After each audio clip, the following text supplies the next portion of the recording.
मेरा नाम अनीता चोपड़ा है। मैं स्वस्ति एनजीओ से भी जुड़ी हुई हूँ।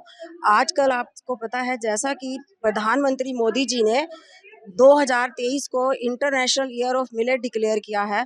उन्होंने सब देशवासियों से अपील की है कि श्री अन्न को अपनाएं। श्री अन्न का मतलब है ज्वार, रागी, बाजरा, कोदो, कंगनी, कुटकी, प्रोसो, छोटी कंगनी। इस अन्न को अपनाएं। कुछ साल पहले, लगभग 100 वर्ष पहले हमारे देश में ये सभी अनाज उगाए जाते थे। साथ में गेहूं और चावल भी उगता था। पर समय बीतते बीतते गेहूं और चावल हमारा मुख्य अनाज हो गया और बाकी सब अनाज हमारे देश से लुप्त हो गए, जिसकी वजह से उनकी उत्पादकता बढ़ाने के लिए अनेक तरह के विषैले रसायनों का प्रयोग किया जाने लगा और हम सब बीमारियों में जकड़े जाने लगे।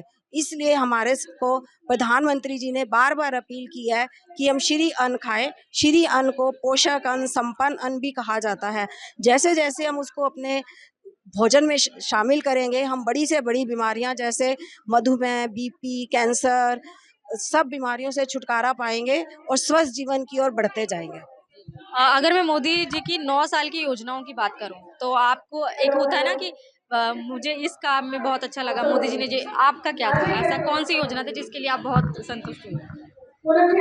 तो मुझे कुछ खास अच्छा, चलिए, जो मोदी जी का जो 9 साल का कार्यकाल था उसके बारे में बता दो। हाँ, मोदी जी के कार्यकाल की तो कुछ मतलब किसी और से तुलना ही नहीं हम कर सकते। एक तो बाहर के देश में उन्होंने हमको इतना सम्मान दिलवाया, महिलाओं के लिए हमें इतना सम्मान दिलवाया हमारे को अपने देश में, और खासकर मुस्लिम बहनों के लिए जो तलाक वाली प्रथा को उन्होंने हटा के कानून का रूप दिया, तलाक दिलवाने के लिए, शौचालय बनवाने के लिए इतना काम किया, और गाँव में लड़कियों के लिए दहेज के लिए और उनकी शादी के लिए उन्होंने स्कीम्स चलाई, जिनमें वो उनको